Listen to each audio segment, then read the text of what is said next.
L'indépendance de la France, c'est un objectif en soi. Parce que l'indépendance, au niveau des relations internationales, c'est l'équivalent de la démocratie, c'est-à-dire la souveraineté populaire. C'est garantir que le peuple de France ne dépende de personne pour juger une situation, décider et agir. C'est donc rendre au peuple le contrôle du destin de notre pays. C'est s'assurer que nous ne dépendions pas des États-Unis, par exemple, dans le cadre de l'OTAN, pour assurer notre défense.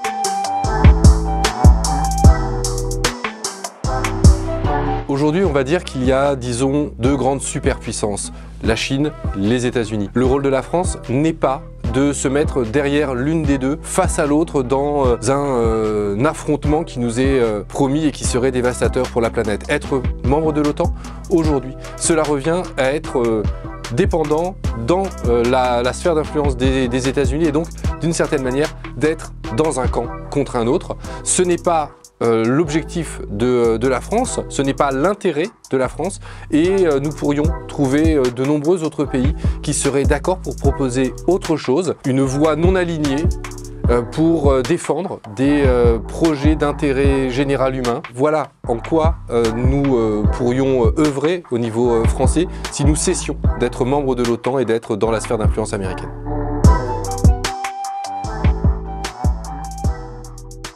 Le président Macron avait dit il faut 2% du PIB pour la défense, sans se poser la question des besoins des armées et de ce que représentaient ces 2% de PIB. Aujourd'hui, avec la crise de la Covid, nous avons dépassé les 2% du PIB et pour autant, nous n'avons pas restauré nos armées dans ce dont elles ont besoin. Il faut donc déterminer les besoins de nos armées et nous mettrons le budget nécessaire pour atteindre cet objectif. Les armées aujourd'hui, elles doivent revenir du Mali. Nous devons organiser le retour ordonné de nos soldats. Nous devons les penser dans le monde du 21e siècle, un monde mouvant avec de nouvelles menaces, des menaces climatiques, les menaces cyber, les menaces spatiales et tout cela nécessite de repenser notre modèle d'armée. C'est pourquoi nous lancerons un livre blanc dès notre arrivée au pouvoir et que nous mettrons en face les moyens nécessaires pour répondre aux enjeux de notre temps.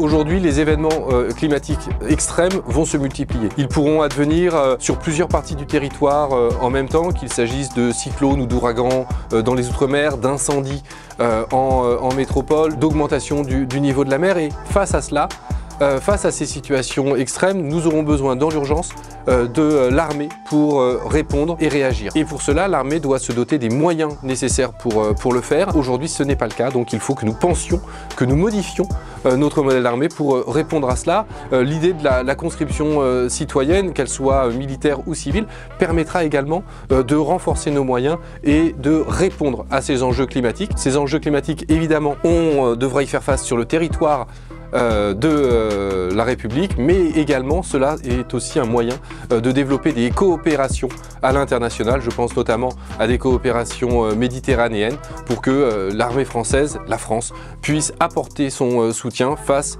à ces catastrophes climatiques dans d'autres pays qui n'auraient pas les mêmes moyens que nous et qui auraient besoin de notre soutien. C'est aussi donc un moyen de coopération internationale.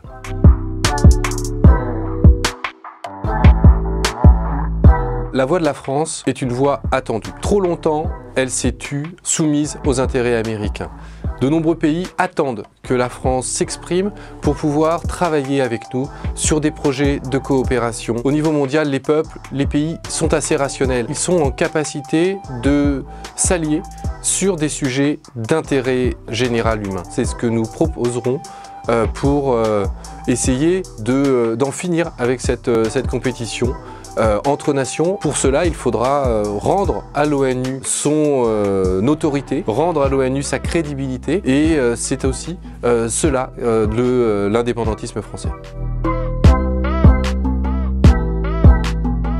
Tous ces sujets sont développés, précisés dans le 4e cahier de l'avenir en commun que je vous invite dès maintenant à vous procurer dans toutes les bonnes librairies.